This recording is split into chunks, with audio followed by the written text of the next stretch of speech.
in this video, I'm going to show you how to replace a car tire in under 30 minutes. It's pretty simple. I think everyone should know how to replace a car tire. It can save you money of towage and everything.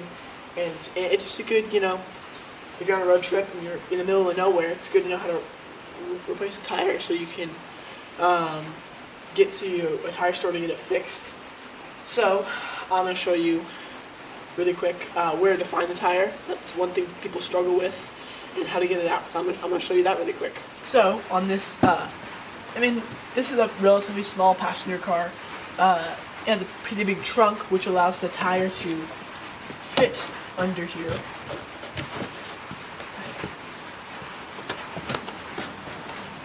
The tire is right over there. Some other cars will have the tire under the carpet, in between the front and middle row seats. Other, bigger SUVs and pickup trucks will have the tire suspended underneath the rear end of the car.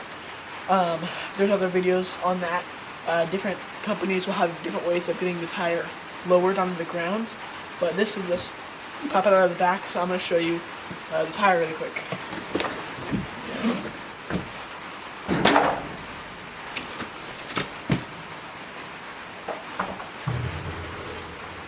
So, this is a little thing of, random little tools in there. This little tow hitch that goes on your receiver hitch to, if you're stuck in a ditch somewhere. This is what you use to get the nuts off the tires. This is just like a wrench. I know, for time's sake, in this video, I'm going to use a ratchet, because on this, you have to get it on the bolt, twist it, pull it off, and get it back on over and over. And that can take, it's definitely a lot slower than a ratchet, so I'm just going to use that. But keep in mind, this is what you'll be using when replacing a tire.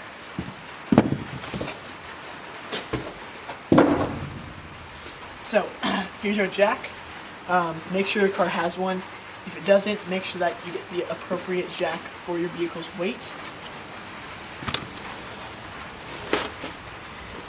Here's 4 sets of chains.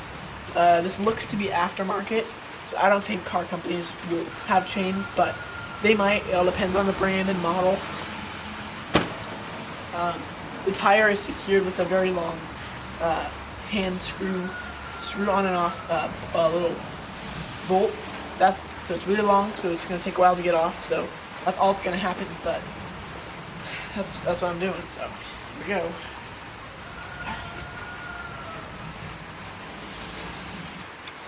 So here's the little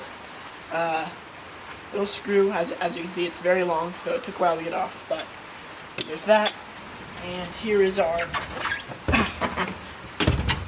spare tire. This one's very small. This one says to not go over 50 miles an hour. That's because obviously these are the appropriate tires for the car. They're good enough to get you to the tire shop to fix your original tire, but do not use these as tires as stuff that you just get around about in your daily lives on. This will not support you. But the bigger trucks and SUVs, their tires are usually full size, so those are fine. You could have those as your tires until you have to replace them. But this is not what you want to keep on long term. So I'm going to take this to the front of the car really quick. So, I have my spare tire right there, and the jack behind me. So, before we jack it up, you're going to want to get those bolts loose, because they can be on tight so the tire doesn't fall off. When using this, like I said before, it takes a while, so you just, pry it off. But I'm not going to use this just because it's very time consuming. I will be using this breaker bar. This is different from a ratchet. This little square right here, this twists, which makes it much faster when getting bolt on and off. But this short handle isn't very good for getting those off. They can be very tight, and the gears in here can break. So I'm using a breaker bar, which this thing doesn't spin. It moves side to side, but doesn't spin. And this is too big for my socket, so I'm going to put on an adapter and the socket, and I'm going to break these loose really quick.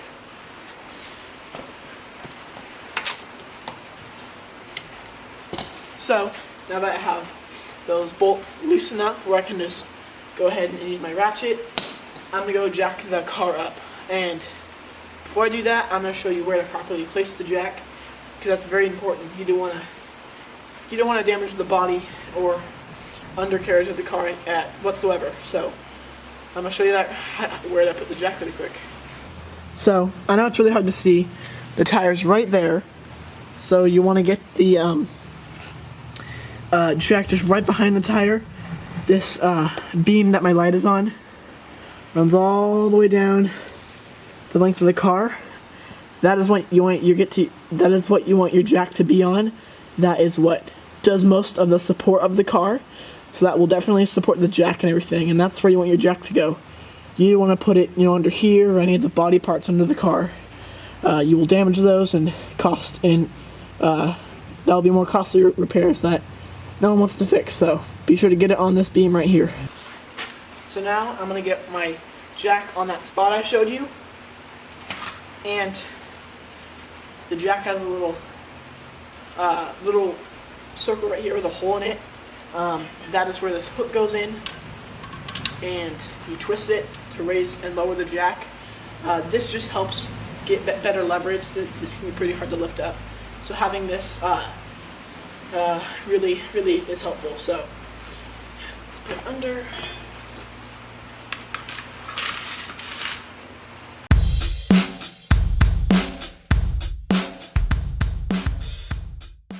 So now that my car is jacked up, I'm going to use my socket and ratchet to get these nuts the rest of the way off.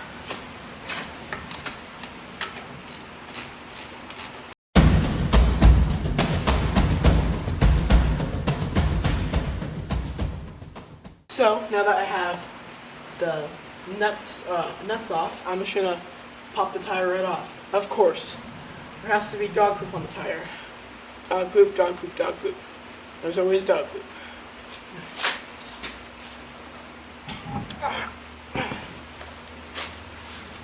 Well, there you have it. That's how you replace a car tire. The spare is right over there. I'm not going to put it on. We don't need it on our car. But when I get this tire on, you'll use all the same steps to get the spare tire on. So I'm just going to pop this thing back on and wrap up the video from there. There's one more step, how to get getting the bolts tight, but that's pretty brief. So I'm just going to get this thing on really quick.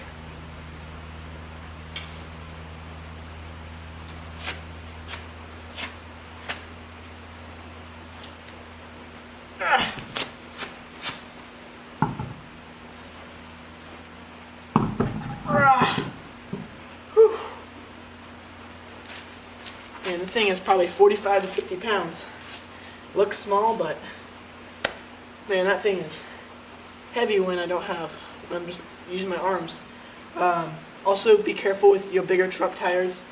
Their tires can be, 100 plus pounds, so you really want to watch your hands, watch your feet, make sure you don't crush those, and maybe having two people there can really help. So that's another important thing to note. But I'm gonna pop these 5 nuts back on, and I'll explain the last step.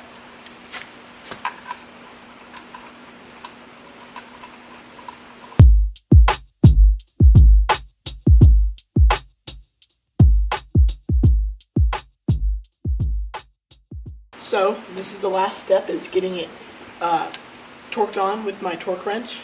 Obviously, if you're on the side of the road, you just have this. Make sure just to get those bolts down as tight as you can get. You don't need to be excessive and jump on this, but just get as tight as you can with your hands. Go straight to home or a tire store, and they can fix your tire.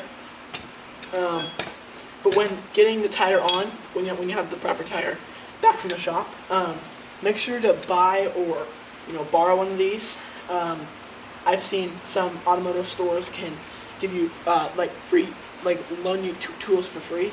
So make sure to pick one of these up. It's very essential to have your bolts on tight for so that you're safe when driving down the road. This is the one we have. Some can be a little different. Ours just has a little chart right here to show how many pounds of force you're putting on, and I think the most common is generally 85 to 95 pounds of pressure, pounds-foot of torque. So just make sure to pick one of these up. They when you hit the right torque load, they make a popping sound, so you know that you're at the right torque load. This is a ratchet, so it does spin, but the gears in here are much more beefy than this ratchet, which is why this is appropriate for getting those tight on. Just in case you're wondering, this also needs this adapter, so that's one thing we'll need. And I'm just going to get these torqued on.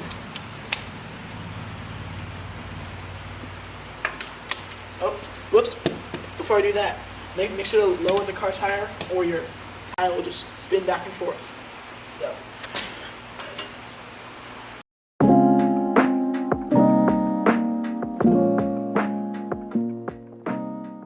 Well, there you have it. That was the last step to changing a car tire. Thanks for watching.